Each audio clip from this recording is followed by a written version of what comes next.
38 months of job creation gone. 838,000 Australians having lost jobs, 227,700 in May. As heartbreaking as all of these stories are that are represented in these numbers, the sad truth is these numbers are not surprising in the circumstances. We are very aware of the significant blow that Australians are being hit with through the course of this pandemic. This recession will be written in the stories of those who are experiencing terrible hardship. And these statistics today are a reminder to all, not that we need one, that with all the other noise about whatever else is going on, our task is simple, and that is we must get Australians back into work. We must maintain our focus on them. All 838,000 of them, but we know there will be more in the months ahead.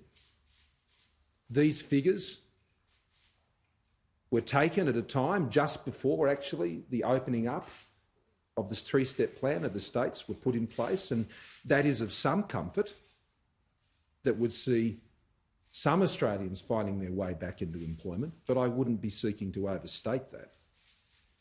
There is some comfort that can be taken from the fact that we are making our way back and we are on the road back, and that we are taking steps every single day.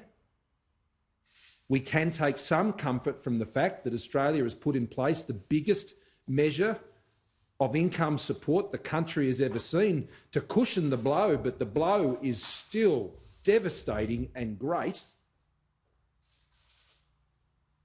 And while Australia is doing better than almost any other developed economy in the world, if you've lost your job, that is no comfort. So we can't set our expectations on what's happening elsewhere in the world.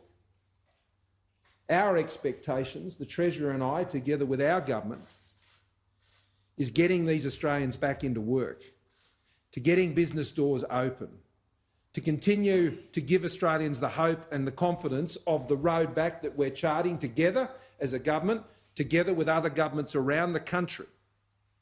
These are our dark times,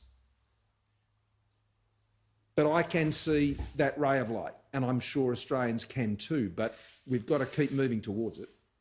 We've got to keep working hard each and every day. We will not rest. We are working with some of the biggest economic challenges this country has ever faced. And your government is working day and night to get the balance right, to get the right supports in place, the ones that will work, the ones that will support, the ones that will encourage, the ones that will open business doors up again, the ones that will get Australians back into work. I can't tell you how focused we are on this, and so how disciplined we are as a team. Cabinet met for hours and hours and hours last night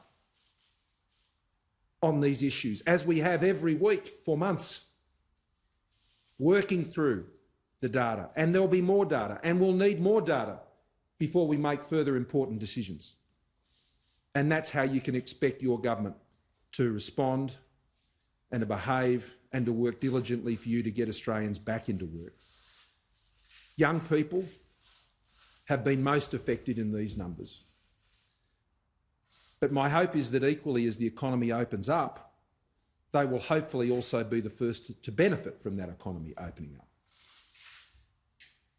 As retail doors open again, as food courts are open again, as shopping centres are fuller again, we hope to see more of those young people back into that work. But our task will be great, and our application will be there.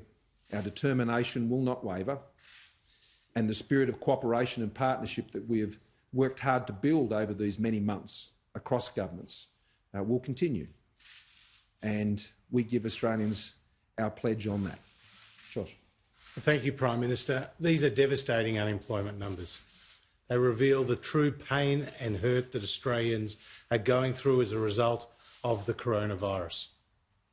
In the month of May, 228,000 jobs were lost. And in the last 2 months, over 835,000 jobs have been lost. These are not just numbers. These are our friends, family members, workmates and neighbours.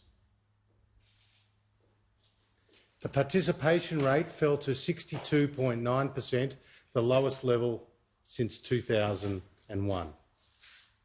The underemployment rate is at 13.1%. Female employment fell by 118,000, making up 52% of the jobs lost in the month of May. Young people, youth employment, fell by 103,000, making up 45% of those jobs lost in May. Youth unemployment is now at 16.1%.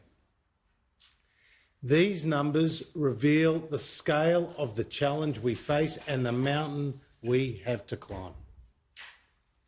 And it's why the government put in place $260 billion of economic support.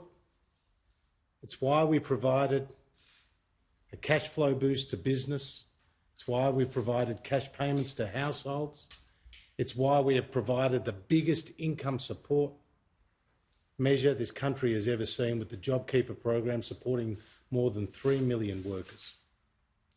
And it's also why we have started to see signs that the confidence is coming back. Consumer confidence has regained 93% of its lows. Business confidence has regained 70% of its lows.